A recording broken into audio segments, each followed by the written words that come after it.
Okay, so today we're diving into a really, really sad case from Philadelphia from way back in 1957. Yeah.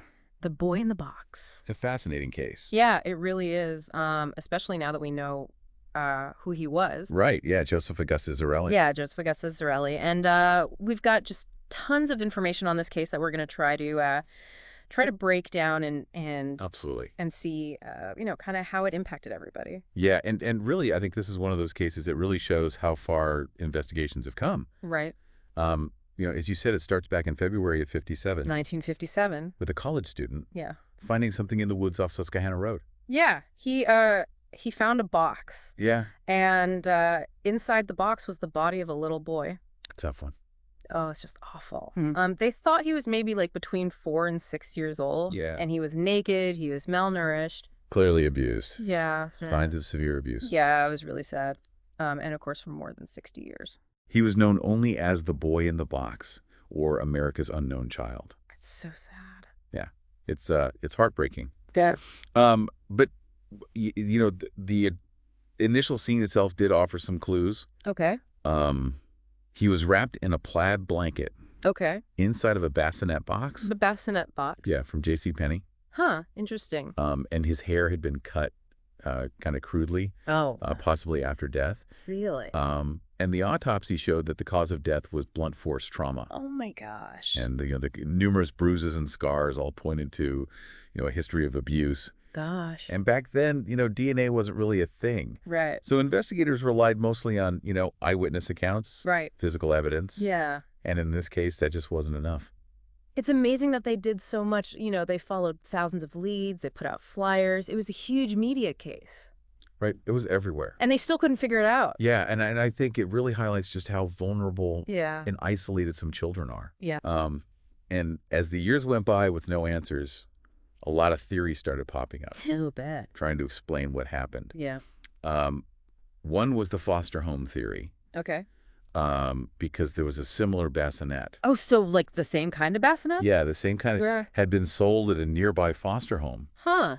but they could never actually connect the boy to that home, Okay. even though the bassinets were similar. Interesting. And then in 2002, Okay, this is a ways later. yeah, a while later, a woman, we'll call her M, Okay. she came forward Okay. with a pretty detailed Oh, wow.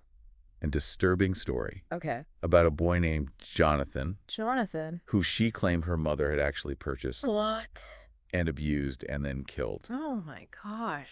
And her story had some details that really seemed plausible to investigators. Wow. So what was it about her story that made the investigators doubt it?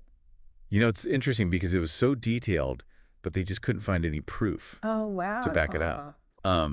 There were other theories too, like maybe he was connected to traveling carnival workers, Okay. since they move around a lot. Right. Maybe nobody would recognize him locally. Yeah. But again, no evidence ever turned up. Oh, gosh.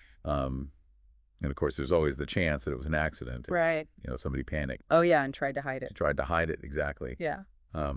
But, thankfully, science eventually gave us a new way to look at the case. Right. DNA. Exactly. So how did that finally lead to them figuring out who he was? So this is where it gets really cool. This new technique called forensic genealogy. Okay. It basically combines DNA analysis with like traditional family history research, Okay.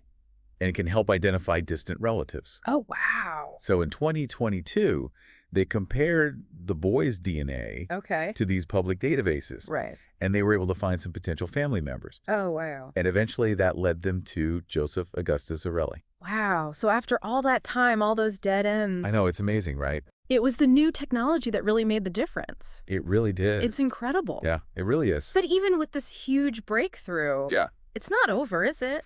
No, you're right. It's not over at all. Yeah. We know his name now, but we still don't know what happened to him. Right. Like who abused him. Exactly. Yeah. And whoever did that, they haven't been brought to justice. That's so sad. Yeah, this case, it really haunted Philadelphia for over 65 years. Yeah. It's crazy how long. I know, and it became this symbol of lost innocence Yeah. and, this desire for justice that we all have. Right.